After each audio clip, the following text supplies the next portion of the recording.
Hey, it's Mila. Welcome back to our channel. I go around and I go around and I go around, I go around. I'm always out, I am always out, I am always out, I'm always out. I keep running so I don't have to go. I think this is actually the first video when you're gonna see my new hair. Obviously it's a little bit different. I cut my hair. Yeah, but I pre-filmed a couple of videos. So you might see me like changing my hair like here and there. So I just wanted to, I accidentally threw my mic on the floor. But I want to take a minute to like appreciate the new look. But yeah, if you're new here, my name is Mila. I make everything from college, lifestyle, and bookish type content. So if that sounds fun, definitely hit the subscribe button so you're updated every single time that I post. I tend to do like one bookish, one like lifestyle college, one bookish, one lifestyle college. I'm also in a sorority and I'm going to like my last year of university, so I do want to like bring out more sorority content because I feel like it could be like super fun and stuff like that. So if you're into that, also hit the subscribe button. Today we're going to be looking at exciting book releases for the rest of the year of 2024. So I do this video at the beginning of the year, basically for like the first half, and then I do it in like August, September for like the second half of the year. So we're looking at books that are coming out in September, October, and November. Like they are, and December. There are a few books coming out in August, but I was like, you know, I'm doing this video end of August, so it doesn't really make, like, I don't know, in my head I'm like, I'm not gonna talk about books that came out like 3 weeks ago, because you guys probably know about them already. I don't know, like that's my logic. If you guys want me to like do books that already came out in like August or like late July next year, let me know and I'll definitely include that. And okay, I'm just gonna lean back and get comfy. The first date that we're gonna be looking at that has book releases is September 3rd, and we actually have 3 books, so get very excited for September 3rd. The first book we're gonna be talking about is called Prime Time Romance. Let me just pull up the Goodreads page so I can see who the author is. Okay, so Primetime Romance by Kate Robb. Is love on the small screen better than the real thing? Bryn's happy ending has gone up in flames. She's newly divorced and living with a roommate, Josh, to afford her mortgage. At least she's got a Carson's Cove to binge, her beloved 90s soap. Her beloved 90s teenage soap. So when a birthday cake shows up at her on Josh's doorstep, Bryn makes a wish for her own happily ever after. The next morning, she doesn't wake up in her apartment. She's in Carson's Cove, and Josh is there too. Except they're not Bryn and Josh, they're the sweetheart and the bad boy. Will they stick to the script, or will real love change the story forever? So this book, it kind of gave me like Teen Beach movie vibes. So I was like, oh my god, like Teen Beach movie, but like in a book, where you kind of get like transported into like a TV show or movie. So I definitely wanted to read that because I thought it could be super fun. Also, on the same day, we have a new book by Elsie Silver. So the second book in the Rose Hill series, I literally only, so I've only read Flawless, absolutely fell in love with it. I bought like basically every other book in the Chestnut Spring series. This month, I put Heartless on my TBR. At the time that I'm filming it, I have not read it yet. I hope I will get to it. Fingers crossed. But yes, honestly, absolutely in love with just like cowboy small town romances. So I definitely want to go through everything that Elsie Silver wrote. But yeah, let's just like look at a little summary of this book. A rugged mountain town seemed like the best escape for a life in shambles. But on day 1, I ran full tilt into the world's hottest single dad, and now all my plans are ruined. As a chart-topping country singer with a recent streak of bad press, it's hard to find any peace. But I find it in Rose Hill, with a little boy and a little girl who steal my heart just as thoroughly as her dad, Weston Belmont. The man is a shameless flirt. He oozes confidence and masculinity in a way that's downright distracting, and in bed, he's addictive. Everything with him is wild and impulsive, and I'm desperate to regain some control. But no one has supported me like Wes does, and no one has ever made me feel as loved as he does either. So while my brain says settling down with a small town horse trainer is impossible, and my heart says I'm right where I belong, still, my life as a celebrity haunts me. It has the power to pull us apart.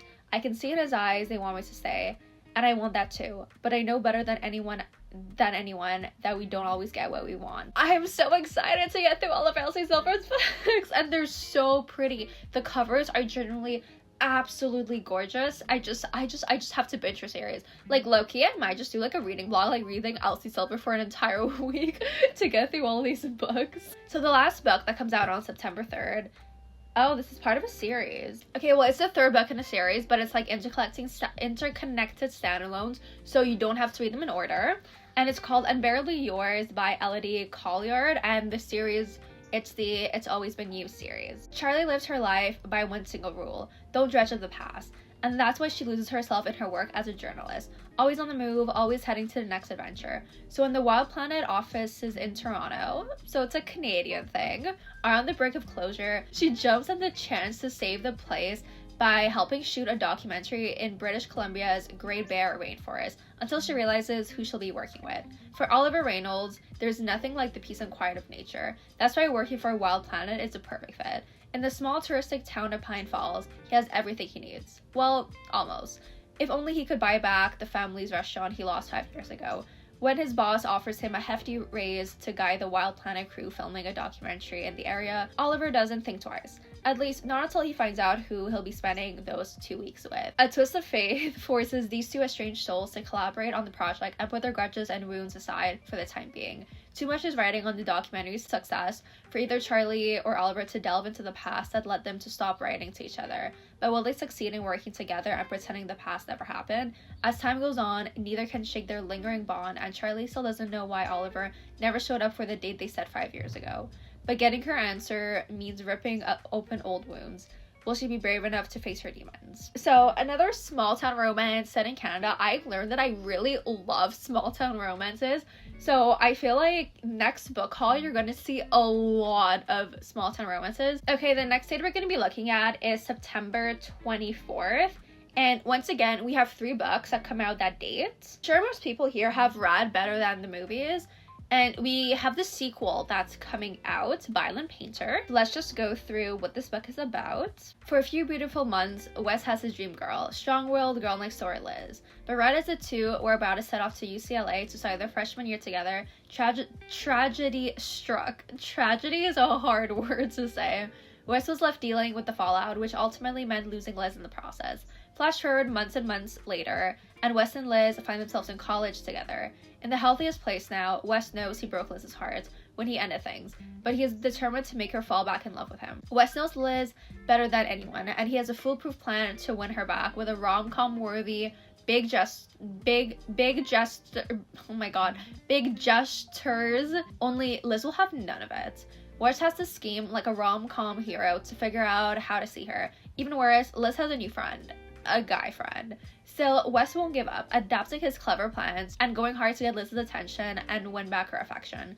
But after his best efforts get him nowhere, Wes is left wondering if the relationship is really over for good. So super excited to get to like the part 2 when they're like older of this little duology. Okay, so this book, there's not really like much that I get from it from the summary, but I'll just like read it to you to kind of like give you my like process on why I want to read it. So it's called Twisted Night by Kate Bromberg, and it's the first book in it doesn't say how many books are going to be coming out in this like little series. I'm expecting probably a trilogy. We'll see. So hold on. They thought they'd managed to get rid of me once and for all. They thought I'd just forget what they did to my brother. But I'm going to make sure that they never forget. If only I can stop thinking about her. Rowan. No one sees me. Behind my brother, I'm a ghost, managing the family business that he claims to run. But I'm tired of second fiddle. I'm tired of pretending. I'm going to take what's mine. The only problem, well, he just came back to town. So they do have a past. It says it's fantasy. I don't know what it's about, but I feel like I am intrigued to read. So we will see what I think about it. So I've started reading the Zodiac series. I read the first 2 books. Absolutely love it. It's like a guilty pleasure read, right? So Carolyn Peckham and Susan Valentini are coming out with a new series called Sins of the Zodiac. We do not know how many books are going to be in this series. I honestly don't even know what it's about. I didn't even read the summary for this book. I just saw that it's like the both of them and I was like, add to cart. So we're going to be discovering this together. I'm a wielder of hearts and summoner of corruption, heir to nothing and born to a fool in the wrong damn month. but I'm also one of the only two Fae in this divided land of Helians who might be starting to see through the lies we've swallowed for so long. In the year we turned 21, conscripts from across the warring nations of air, fire, earth, and water are sent to Neverkeep, the only place in our besieged continent where our magic can be awakened. But something is wrong inside Neverkeep, something which might extend far beyond the reaches of this desolate fortress. Within the gothic walls of this frigid castle in the snow, we're left to hold our own against the brutal Fae from the opposing lands. The Reapers are merciless. The Werewolves are lying. The werewolves run rampant, and vampires roam the wastelands in bloodthirsty covens. But even though death lurks in every shadow of the keep, it's the least of my worries. I'm delving into secrets the stars don't want me covering, making alliances with Fae born to be my enemy, falling for a sinner while promising my heart to a different heathen. And somewhere amid it all, I'm supposed to win a war. I thought the only thing I had to do was survive my magical instructions. Turns out, fate doesn't favor the wicked. I'm very intrigued to see, like, if there's a connection with Zodiac Academy or not. I feel like there definitely is gonna be. I don't know if we're gonna see, because once again, I'm only at book 2. I do not know what's gonna happen, if we're gonna see new characters, and I don't know, but I'm intrigued. And yeah, so those are the books that come out on September 24th. Then on September 26th, we have Sideline Play by Taylor James. This is a baseball romance. I've never read baseball romance. I've never, like, my only experience with baseball is, like, Wii Sports.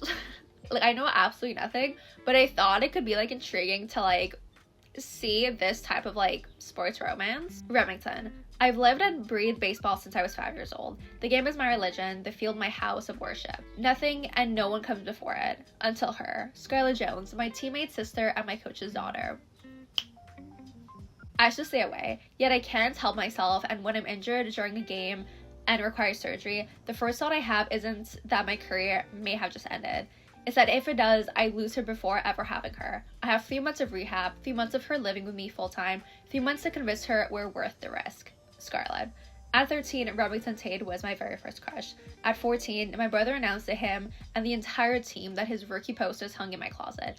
At 18, well, I don't talk about that.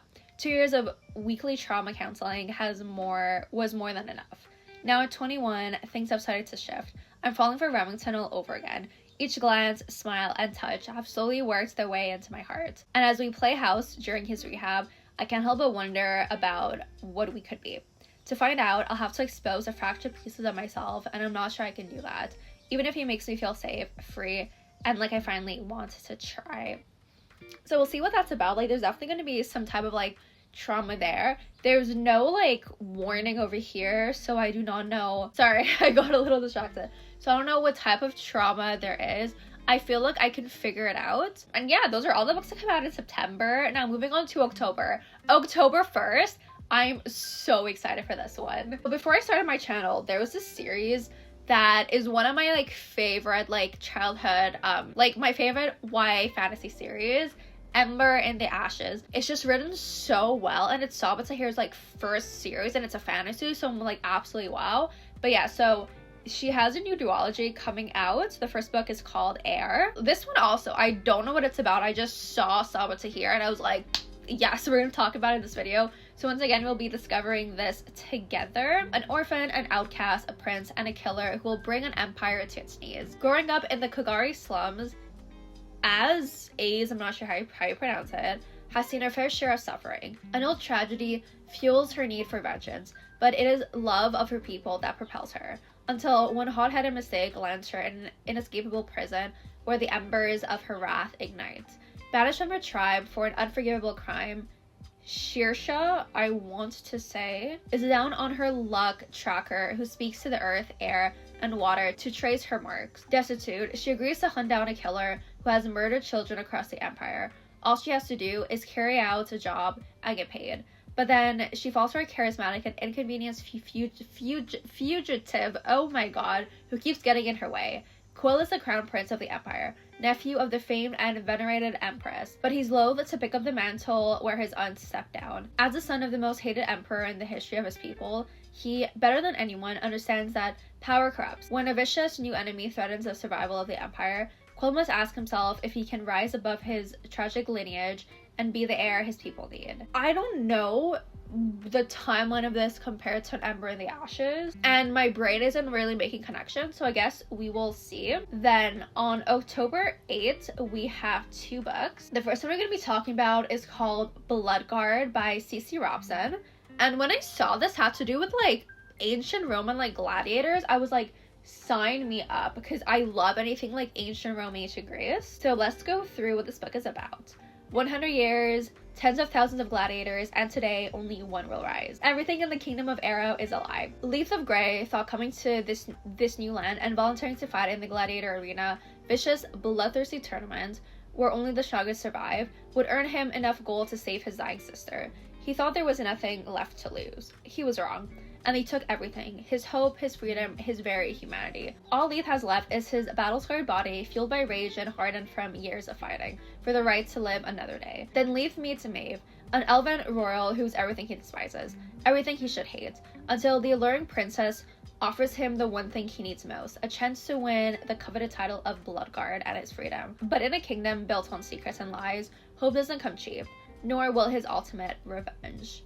So super intrigued to see where this goes. It is the start of a series. I do not know yet if it's a duology or a trilogy, but I'm assuming either 2 to 3 books. Then on the same date, we have an F1 romance, and I'm super excited for this because the female main character is an engineer, and I'm like, I love that, because if you didn't know, I'm an engineering major, so I find that like super intriguing when I see this in books, because it's not what you're expecting. But when you see it, you're like, oh my god. Wow, I'm gonna absolutely butcher this name. I want to say Phaedra. Phaedra Morgan is one of the best race engineers in Formula 1. She's a math prodigy with dazzling skills, cutting wit, and no patience for matters of the heart. Of course, her job would be a lot easier if she didn't keep butting heads with their team's cocky and infuriating hot new driver. If I'm looking a little rough, I literally just spent the past 5 minutes sneezing. So we're gonna try to get through this video without doing that again. These freaking allergies, oh my god. Cosmin Arlene is intense and committed, but as famous for his off-track romance explored as his on-track wizardry. Yet his devil-may-care facade conceals a haunted past. When the pair strike up a secret and thrilling forbidden arrangement to improve their communication and bond of trust, the heat of their attraction turns to something more. But no secret stays hidden for long in the racing world, and soon things are spinning out of control. With everything on the line, will they be able to strip away all their defenses and go full throttle for a chance at love? So the only like F1 romances that I've read were Throttled and Collided by Lauren Asher. I didn't really like look to see what else was out there, but I know it's definitely a genre I want to get into, so super excited to see what I think about that. And the cover is like absolutely adorable also, so we love that. On October 22nd, we have a new series by Anna Huang, so get excited. So this is called the Gods of the Game series, and book 1 is called The Striker.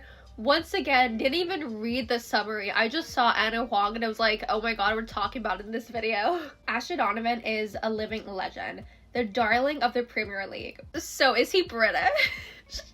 We shall see. The arguably greatest footballer in the world. But his reckless antics and recent team transfer have caused much controversy.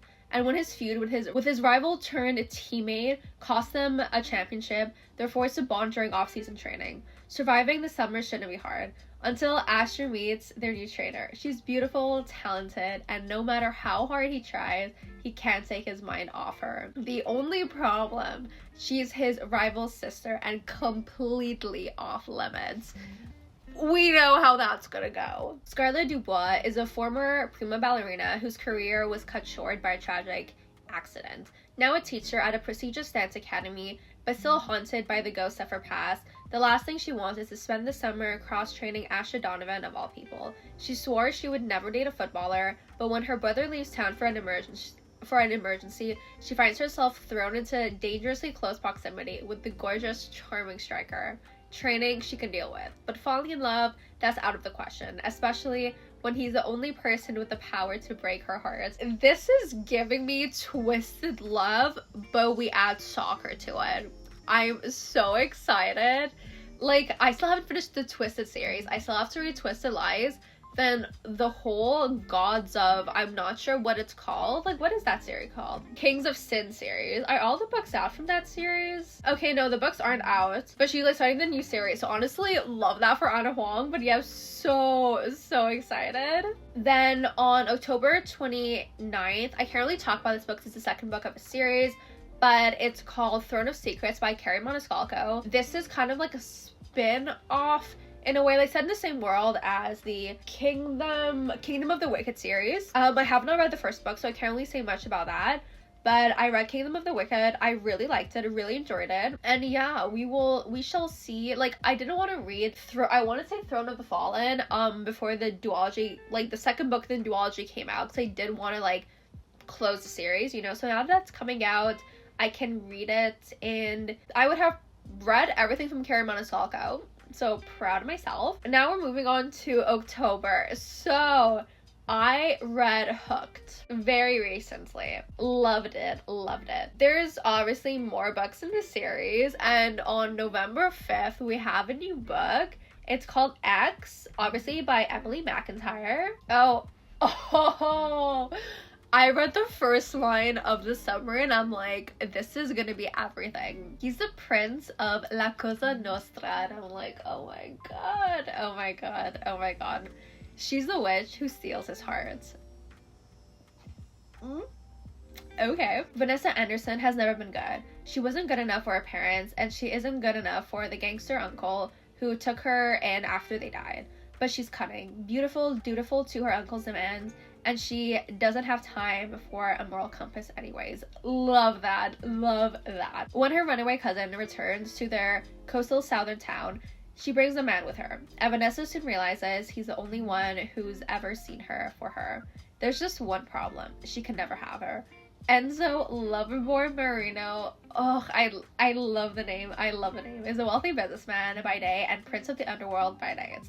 Underboss to a notorious mafia syndicate, he answers to no one except his father, the strongest Don in the Northeast. When he's tasked with marriage, Enzo doesn't think twice until he meets his fiance's cousin. Vanessa's everything he never knew he wanted. Bewitched him with her sultry voice and supple curves. But Enzo learned long ago that for a man like him, life is better without the things you want. When the plan unravels and temptation signs its siren song, they'll both have to choose what's more important. Duty to their families or a forbidden love that was never supposed to be. Very excited. So yes, that's coming out November 5th. Also November 5th, we have another book in a series.